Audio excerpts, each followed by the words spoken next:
मध्य प्रदेश के जंगल राज का एक और नायाब नमूना पेश हुआ है। इस नमूने में मध्य प्रदेश सरकार के साथ मध्य प्रदेश पुलिस व्यवस्था भी एक बार फिर से कटघरे में आ गई है।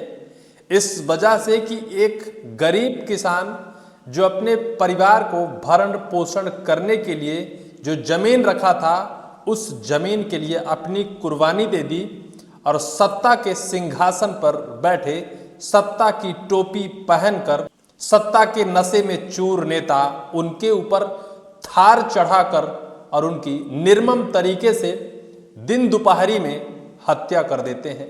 सिर्फ इतना ही नहीं, उनकी नाबालिग बच्चियों के साथ छेड़छाड़ सहित उनके कपड़े फाड़ देते हैं, जलील कर देते हैं, बीच सड़क पर बेइज्जत कर देते हैं और बाकायदा उनके पिता के ऊपर रसूख की गाड़ी थार चढ़ा देते हैं और थार चढ़ाने से उनकी हालत गंभीर हो जाती है।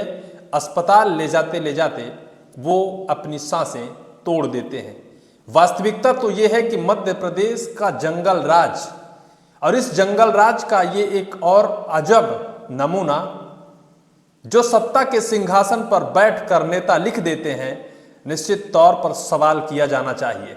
सवाल इस वजह से किया जाना चाहिए कि आपकी सरकार है, आपकी पुलिस है और आपके ही नेता गरीब किसान मजबूर को दिन दोपहरी बीच सड़क पर निर्मम तरीके से हत्या कर देते हैं। क्या उनके मन में पुलिस का भय नहीं है या सत्ता के उस कानून का डर नहीं है? क्या उनके सर सत्ता चढ़कर ऐसे बोल रही है कि गरीबों की जान उनके लिए कीड़े मकोड़े के समान है, जैसे इंसान अपने पैरों तले रखकर रौंद देता है? पूरी कहानी हम बताते हैं। दरअसल यह पूरी कहानी मध्य प्रदेश के सबसे पावरफुल नेता, केंद्रीय कैबिनेट के मंत्री ज्योतिरादित्य सिंधिया के संसदीय क्षेत्र गुना शिवपुरी संसदीय क्षेत्र से निकल कर आई है। और शायद जो आरोपी है जिसने अपने सत्ता के रसूख में एक किसान को कुचला है, वो भी ज्योतिरादित्य सिंधिया के साथ ही बीजेपी में शामिल हुआ था। और कहा जाता है कि उन्हीं के समर्थक नेताओं के साथ तस्वीर भी इसकी लगातार वायरल हो रही है। सत्ता का नशा तो ऐसा था, किसी की भी जमीन औने पौने दाम में खरीद लेता था, कब्जा कर लेता था। किसी की औकात क्या कि इससे वो अपनी जमीन छुड़ा सके, किसी की औकात क्या कि जिस जमीन में ये कब्जा कर ले, उस जमीन में किसान हिमाकत कर और कदम भी रख दे। कदम रखने वाला ये किसान, जिसका नाम राम स्वरूप नागर है, जो मृतक हैं, जो असमय काल के गाल में इस जंगल राज के सिस्टम में समा गए, उन्होंने हिम्मत दिखाई और हिम्मत दिखाकर आरोपी, जिसका नाम महेंद्र नागर है, बूथ अध्यक्ष भारतीय जनता पार्टी का रह चुका है, इसके सामने इस किसान ने हिम्मत दिखाई थी और उस हिम्मत दिखाने का जुर्माना उस किसान को अपनी जान देकर चुकानी पड़ी। कैसे कोई इस रसूखदार नेता के सामने हिम्मत दिखा सकता है? कैसे कोई उनसे अपनी जमीन के बारे में पूछ सकता है? कैसे कोई अपने कब्जे की जमीन इनसे छुड़ा सकता है? हैवान राक्षस हैं जो इंसान को जिंदा निगल जाते हैं। ऐसी ही कुछ कहानी मध्य प्रदेश के जंगल राज की है। आज की कहानी है मध्य प्रदेश के गुना शिवपुरी संसदीय क्षेत्र के केंद्रीय कैबिनेट के मंत्री ज्योतिरादित्य सिंधिया के इलाके से और उन्हीं के समर्थित नेता, कहा जाता है कि उन्हीं के साथ वो बीजेपी में शामिल हुआ था और उन्हीं के समर्थित मंत्रियों के साथ कई तस्वीर सोशल मीडिया में वायरल हो रही है, जिसको लेकर भी हम बताएंगे। दरअसल यह पूरी कहानी कल यानी 26 अक्टूबर दिन रविवार और समय दोपहर की है, जब यह लोग अपने खेत में होते हैं।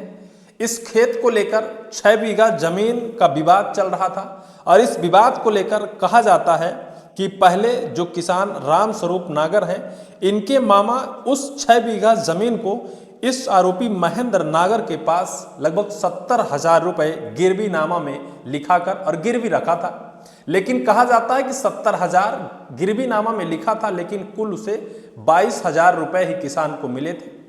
और राम स्वरूप का कहना था कि आपने जितने पैसे दिए हैं उससे आप डबल पैसे ले लीजिए, लेकिन कोई किसान अपनी जमीन छोड़ने को तैयार नहीं है। इस वजह से, क्योंकि उनके बाल बच्चे हैं, परिवार है, कोई बड़ा रोजगार धंधा या फिर कोई नौकरी पेशा नहीं है कि वो अपने परिवार का भरण पोषण कर सकें, वो जमीन पर आश्रित हैं। यही वजह और यही उनकी बात नाबगार गुजरी आरोपी जो महेंद्र नागर हैं और उन्होंने जो किया वो पूरे मध्य प्रदेश नहीं पूरे देश को शर्मसार कर दिया। रामस्वरूप नागर जो किसान होते हैं वो कहते हैं कि आप जितनी रकम दिए हैं उस जमीन के बदले गिरवी नामे में उससे आप डबल ले लीजिए। और कहा जाता है कि जो फतेहगढ़ थाना है वहां जाकर बाकायदा इसको लेकर समझौता भी हुआ और समझौते में महेंद्र नागर मान भी गए कि ठीक है। लेकिन फिर अगले दिन वो फिर से उस जमीन को लेकर विवाद शुरू कर दिया, जमीन न छोड़ने को लेकर विवाद हुआ और फिर घेर कर उनके साथ मारपीट के साथ साथ उनके ऊपर उन्होंने बाकायदा दिन दोपहरी थार चढ़ा दी, अपनी गाड़ी चढ़ा दी।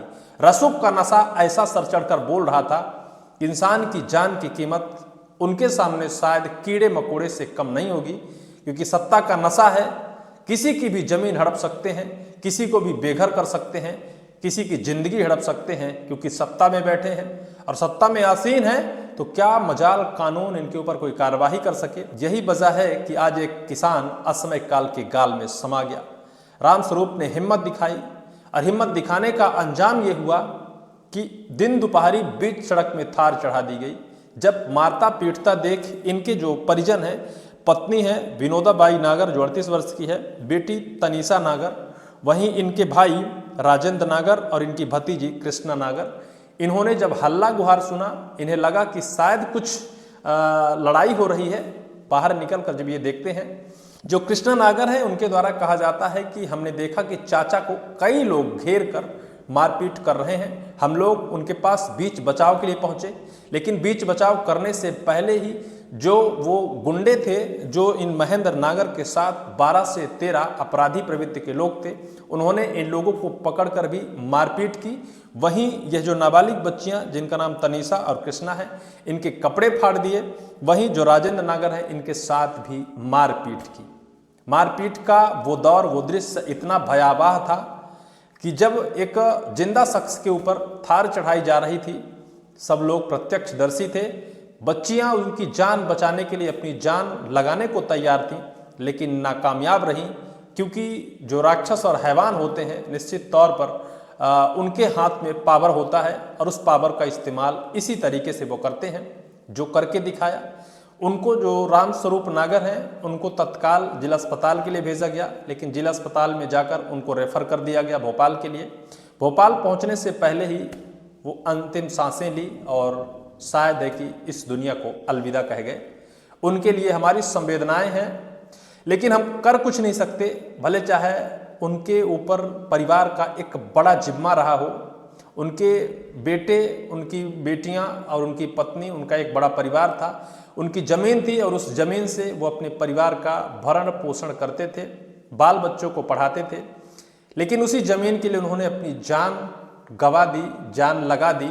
सवाल है मध्य प्रदेश सरकार के लिए, सवाल है मध्य प्रदेश के गृह मंत्री मोहन यादव के लिए, और सवाल है मध्य प्रदेश के पुलिस प्रशासन से कि सत्ता की टोपी पहन लेने से क्या सबके लिए संविधान और कानून बदल जाता है? सत्ता की टोपी पहन लेने से क्या कानून का दायरा घट जाता है? क्या आपकी जो पुलिस के डंडे हैं उनमें पावर कम हो जाते हैं? कहीं जिस डंडे का इस्तेमाल आज आप करने निकले हैं, इस डंडे का इस्तेमाल पहले ही कर दिया होता, आज ये दिन देखने ना पड़ते कि एक किसान असमय अपनी जान गंवा दे। जिस तरह से कहा जा रहा है, जो एसडीओपी वहाँ की हैं, उन्होंने कहा है कि सभी आरोपियों के ऊपर एफआईआर दर्ज कर ली गई है, सब फरार हैं, सबकी तलाश जारी है, सबको पकड़ भी लिया जाएगा। लेकिन क्या उस जीवन को वापस किया जा सकता है जो शायद है कि बेगुनाह था, बेकसूर था और इन हैवान दरिंदों की नज़र से नहीं बच पाया, अपनी ज़िंदगी अपने परिवार के लिए उसने लगा दी। हमारा सवाल है मध्य प्रदेश के इस ताने बाने से कि ऐसे दिन किसी को ना दिखाएं। आप पर हम आश्रित हैं, आप पर हम डिपेंड हैं, आपकी सुरक्षा पर हमें विश्वास है, लेकिन विश्वास का गला आप ना घोटें, विश्वास को बनाए रखें ताकि इंसानियत बची रहे। ऐसे जो हैवान दरिंदे सत्ता की टोपी पहनकर इंसान को परेशान करते हैं, उनके ऊपर तत्काल से तत्काल कार्रवाई की जानी चाहिए ताकि आने वाले वक्त पर ऐसी घटनाएं दोहराई ना जा सकें। इस पूरी वीडियो को लेकर आपकी क्या राय है, कमेंट सेक्शन पर कमेंट जरूर करिएगा।